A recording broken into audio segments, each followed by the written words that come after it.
साहित्यिक जीवन। प्रेमचंद के साहित्यिक जीवन का आरंभ 1901 से हो चुका था। आरंभ में वे नवाब राय के नाम से उर्दू में लिखते थे।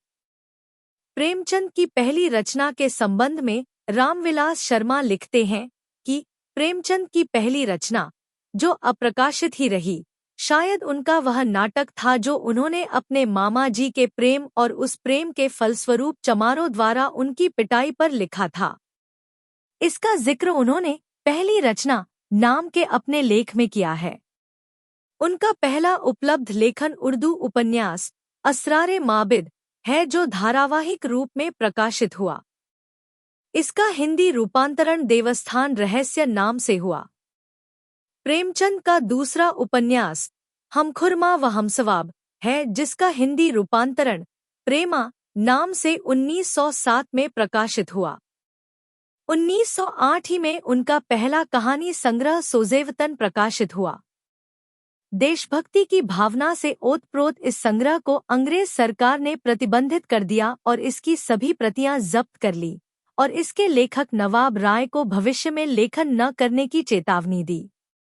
इसके कारण उन्हें नाम बदलकर प्रेमचंद के नाम से लिखना पड़ा। उनका यह नाम दयानारायण निगम ने रखा था। प्रेमचंद नाम से उनकी पहली कहानी बड़े घर की बेटी ज़माना पत्रिका के दिसंबर 1910 के अंक में प्रकाशित हुई। 1915 में उस समय की प्रसिद्ध हिंदी मासिक पत्रिका सरस्वती के दिसंबर अंक में पहली बार उनकी कहानी सौत नाम से प्रकाशित हुई। 1918 में उनका पहला हिंदी उपन्यास सेवासदन प्रकाशित हुआ। इसकी अत्यधिक लोकप्रियता ने प्रेमचंद को उर्दू से हिंदी का कथाकार बना दिया। हालांकि उनकी लगभग सभी रचनाएं हिंदी और उर्दू दोनों भाषाओं में प्रकाशित होती रहीं।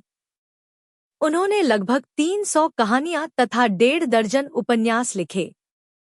1921 में असहयोग आंदोलन के दौरान सरकारी नौकरी से त्यागपत्र देने के बाद वे पूरी तरह साहित्य सृजन में लग गए। उन्होंने कुछ महीने मर्यादा नामक पत्रिका का संपादन किया।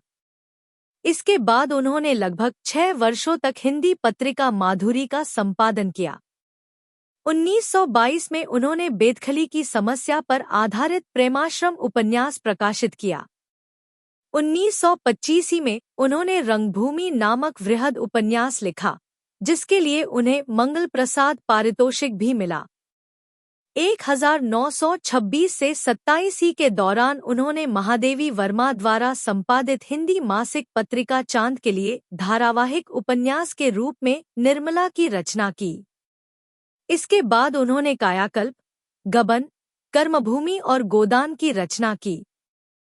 उन्होंने 1930 में बनारस से अपना मासिक पत्रिका हंस का प्रकाशन शुरू किया। 1932 में उन्होंने हिंदी साप्ताहिक पत्र जागरण का प्रकाशन आरंभ किया। उन्होंने लखनऊ में 1936 में अखिल भारतीय प्रगतिशील लेखक संघ के सम्मेलन की अध्यक्षता की। उन्होंने मोहन दयाराम भवनानी की अजंता सिनेटोन कंपनी में कथालेखक की नौकरी भी की। 1934 में प्रदर्शित फिल्म मजदूर की कहानी उन्होंने ही लिखी थी। 1920 से 36 तक प्रेमचंद लगभग 10 या अधिक कहानी प्रतिवर्ष लिखते रहे। मरणोपरांत उनकी कहानियां मानसरोवर नाम से 8 खंडों में प्रकाशित हुईं। उपन्यास और कहानी के अतिरिक्त वैचारिक निबंध, संपादकीय, पत्र के रूप में भी उनका विपुल लेखन उपलब्ध है।